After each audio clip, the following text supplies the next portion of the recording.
Hello my dear learners, welcome to Vishwa academy. आज जो worksheet आप लोगों के सामने आई है कार्यपत्रक 26 गणित का कक्षा 8वीं के लिए और 24 दिसंबर 2020 के लिए आई है।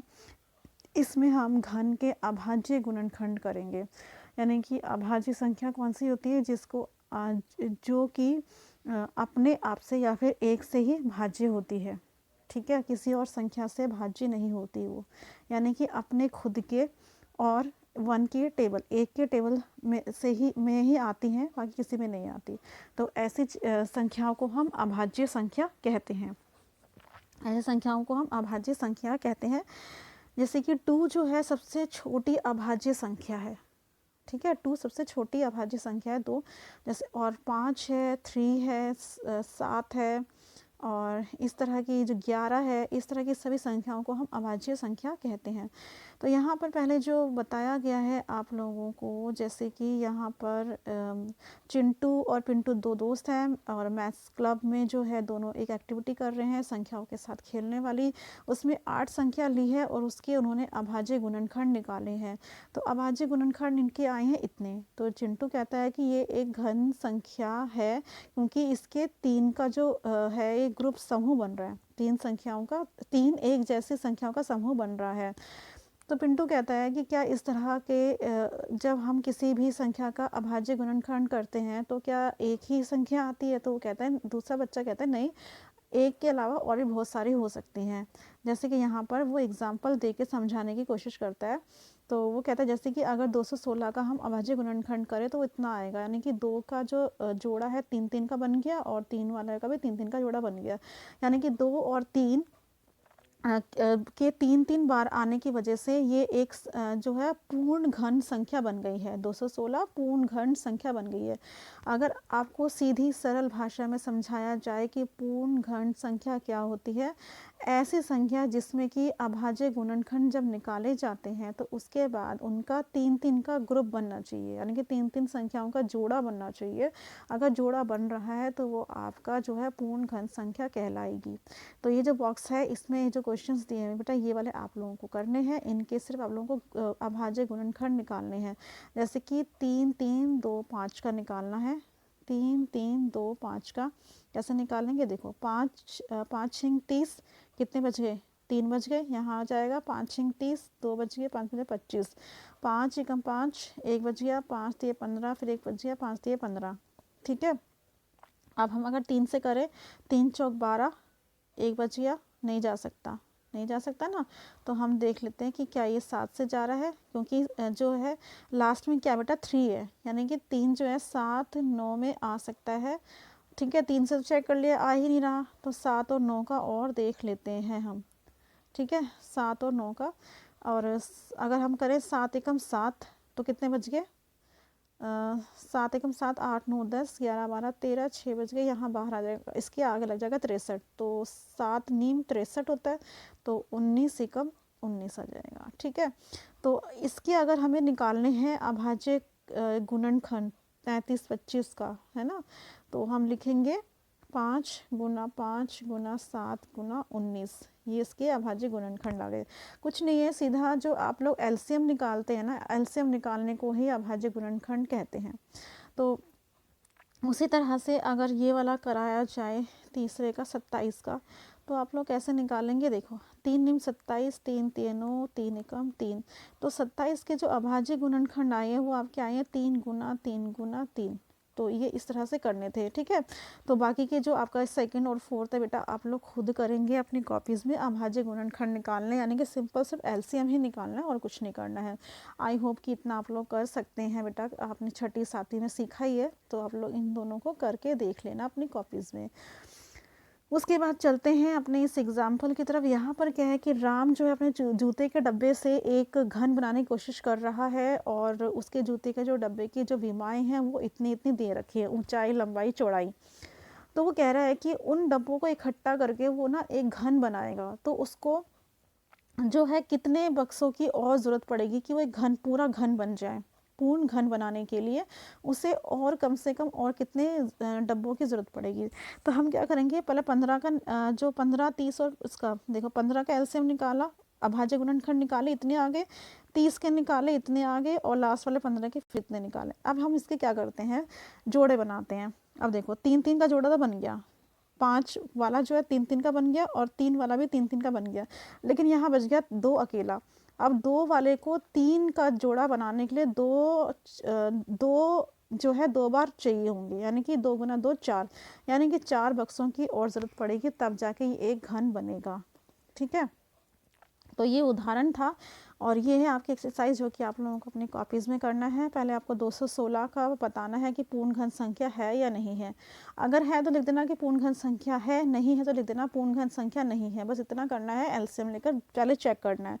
जैसे कि मैं फर्स्ट कर रही हूँ 216, क्या करेंगे, 2 एकम 2 0, 2 अठे 16, 2 पंजे 10, 2 4 ज़ा 8, 2 2 ज़ा 4, 2 7 ज़ा 14, 3 9 ज़ा 27, 3 3 ज़ा 9 और 3 1 ज़ा 3। तो कितने आ गए 216 के बेटा अभाज्य गुणनखंड। देखो 1 2 3, देखो 3 तो 2 2 आ गए और 3 ये आ गए। ठीक है, तो यानी कि 3 3 का ग्रुप, देखो 3 3 का ग्रुप 2 में भी बन रहा है और 3 में बन रहा है, बन गया ना। तो यानी कि ये क्या है, पूर्ण घन संख्या है। तो आप लोग लिखेंगे यहाँ पर, इसके आगे लिख देंगे यह है एक पूर्ण घन संख्या है। अब हम निकालते हैं 1000 का, 10,000 का। देखो 5 2 ज़ा 10, 5 4 ज़ा 20, 2 0, 5 8 ज़ा 40, 2 0।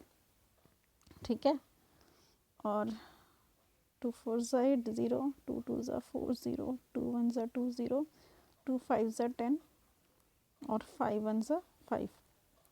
कितने हो गए, अगर इसे निकालें, देखो 5 गुना 5 गुना 5। आपको बेटा ये जो चीज़ है ना, आपको बहुत सलीके से करना है ये काम।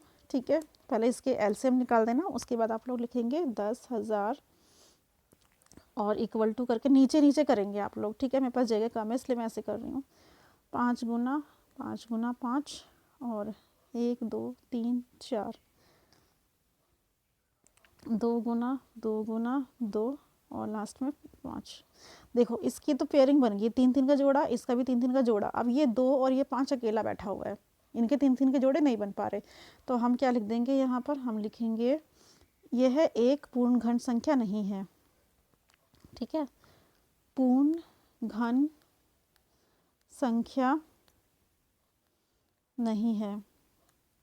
ठीक है, अब उसी तरह से अब इसका देखो तीसरे का 729 का, 3 2 ज़ा 6, 3 4 ज़ा 12, 3 3 ज़ा 9, 3 8 ज़ा 24, 3 1 ज़ा 3, 9 9 से 81, 9 1 से 9।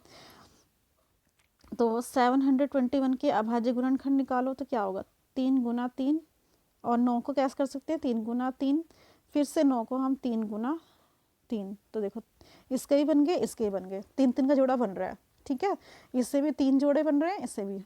तो यहाँ पे हम क्या लिखेंगे, हम लिखेंगे इसका पूर्ण घन संख्या है। ठीक है, अब हम कर लेते हैं फोर्थ में क्या है, 2025, 2025, 5 4 ज़ा 20, 0 5 25, 5 8 ज़ा 40, 5 1 ज़ा 5।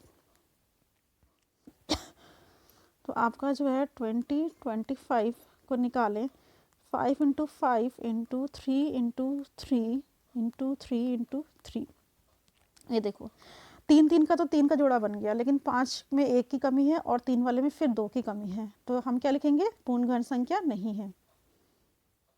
क्या लिखेंगे हम, पूर्ण घन संख्या नहीं है। ठीक है, अब हम करेंगे इसका 15,625 का। ये है 5, 15,625, 15,625, 5 दिए 15, 5 एकम 5, 5 दूनी 10, 5 पंजे 25, 5 30, फिर 1 बच गया, 5 दूनी 10, 5 पंजे 25, 5 एकम 5, 5 दूनी 10, 5 पंजे 25, 5 दूनी 10, 5 पंजे 25, 5 पंजे 5 और ये तो 15,625 का अगर निकालें तो बेटा कितना आएगा, 1 2 3 4 5 6, कितने हैं 6। तो 6 का मतलब क्या हुआ बेटा, 3 3 के जोड़े बन रहे हैं, बन गए ना 3 3 के जोड़े, कोई भी 5 अकेला नहीं है, या फिर कोई भी 3 ऐसा कोई नंबर नहीं है दोनों ऊपर नीचे में से कि जिसका 3 का जोड़ा ना बन रहा हो। तो 3 का जोड़ा बन गया तो इसका मतलब क्या है, पूर्ण घन संख्या है। हम यहाँ लिख देंगे इसके आगे पूर्ण घन संख्या है, ठीक है बस। ठीक है, अब ये सेकंड क्वेश्चन में क्या करना है बेटा, इसमें भी हमें वैसे ही निकालना है, एलसीएम निकालना है, लेकिन इसमें हमें ये बताना है कि जो भी पूर्ण घन संख्या होने के लिए कितने नंबरों की ज़रूरत पड़ेगी, कितने नंबरों की ज़रूरत पड़ेगी वो हमें यहाँ बताना है, और उनको मल्टीप्लाई करके लिख देंगे कि ये सबसे छोटी संख्या है जिसको कि दिए हुए नंबर से मल्टीप्लाई या गुना करने पर एक पूर्ण घन संख्या बन जाएगी। ठीक है, ये हमें करना है। तो चलिए ये भी कर लेते हैं। जैसे कि यहाँ पर आपका है 243, 3 8 24, 3 1 3, 9 9 से 81, 9 1 से 9। तो अगर हम 243 को लिखें बेटा, आपको ना नीचे नीचे करना है, नीचे नीचे करना, मेरे पास स्पेस नहीं है इसलिए मैं साइड में करती हूँ उसको। 3 इंटू और 9 को कैसे लिख सकते हैं, 3 इंटू 3, अगेन 9 को 3 इंटू 3, देखो 3 हो गया, इसका तो बन गया पेयर, लेकिन इससे कितनी कमी है, 3 की कमी है, एक 3 और चाहिए ना, तभी तो 3 का जोड़ा बनेगा। तो हम यहाँ पर क्या लिख देंगे, वह छोटी संख्या, ये है 3, वह छोटी संख्या है जिससे इन संख्या गुना करने पर, जिससे इन संख्याओं को काट कर यहाँ क्वेश्चन लिखना है आपको, 243 को गुना करने पर यह पूर्ण संख्या बन जाएगी। ठीक है, 3 वह छोटी संख्या है जिसे 243 को गुना करने पर वह पूर्ण संख्या बन जाएगी। ठीक है, अब हम कर लेते हैं 772 का। तो आइए 72 भी देख लेते हैं कैसे होगा। यहाँ पर आपको करना है 72, ये है आपका सेकंड का सेकंड, 3 2 जा 6, 3 4 जा 12, 3 8 जा 24, 2 4 जा 8, 2 2 जा 4, 2 1 जा 2। ठीक है, तो 72 को अगर अभाज्य गुणनखंड करेंगे तो 3 गुना 3, 2 इंटू 2 इंटू 2, तो कितने की कमी है भाई, इसका तो 3 का जोड़ा बन गया, इसमें तो अभी 1 की कमी है ना, यानी कि सबसे संख्या कौन सी है, वो 3 है। ठीक है, तो हम यहाँ लिखेंगे 3 वह छोटी संख्या है, ठीक है, जिससे 72 को गुना करने पर वह पूर्ण वन संख्या बन जाएगी। Is that clear? 3 वह छोटी संख्या है जिससे 72 को, जो भी क्वेश्चन में होगा ना वही लिखना है, 72 को गुना करने पर यह पूर्ण संख्या बन जाएगी। ठीक है, तो चलो अब हम कर लेते हैं 1188। ठीक है,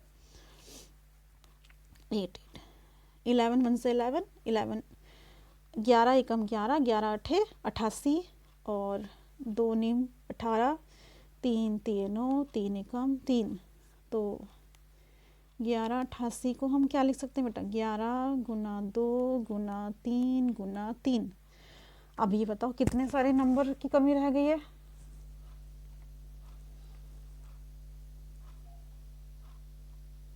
यहाँ पे बेटा 0 आएगा।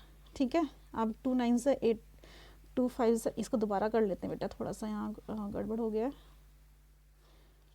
1188, देखो 11 1 से 11, फिर 0 उतरेगा, उसके बाद 11 8 से 88 करेंगे। ठीक है, उसके बाद 2 5 से 10, 2 4 से 8, 2 2 से 4, 2 7 से 14, 3 9 27, 3 3 से 9 और 3 1 से 3। तो इसका जो आएगा आपका 1188 का 11 गुना 2 गुना 2 गुना 3 गुना 3 गुना 3। अब 3 3 की तो पेयरिंग हो गई, यहाँ पर 1 2 की कमी है, इस 3 वाले को 3 का जोड़ा बनने के लिए, यहाँ पर 2 11 की कमी है।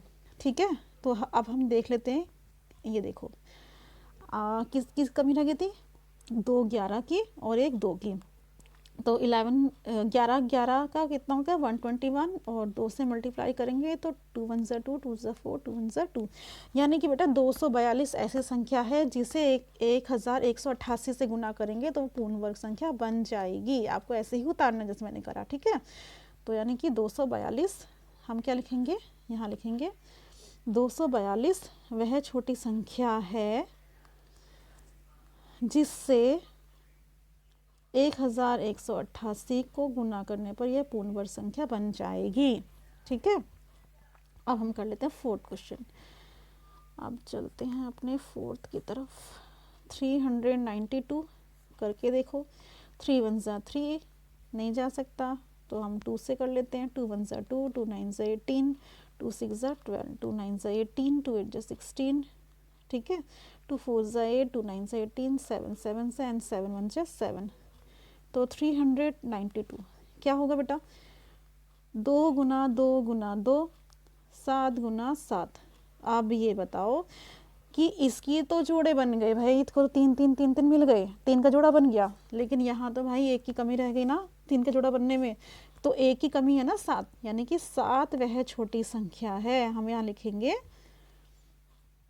7 वह छोटी संख्या है, ठीक है, जिससे 392 91 92 है ना, 392 को गुना करने पर यह पूर्ण वर्ग संख्या बन जाएगी, ठीक है। अब लास्ट क्वेश्चन है, लास्ट भी कर लेते हैं बेटा। 5वां है ये आपका 128। तो 2 6 ज़ा 12, 2 4 ज़ा 8, 2 3 ज़ा 6, 2 2 ज़ा 4, 2 1 ज़ा 2, 2 6 ज़ा 12, 2 8 ज़ा 16, 2 4 ज़ा 8, 2 2 ज़ा 4 एंड 2 1 ज़ा 2, ठीक है। तो 128 का अगर देखें तो 1 2 3 4 5 6 7,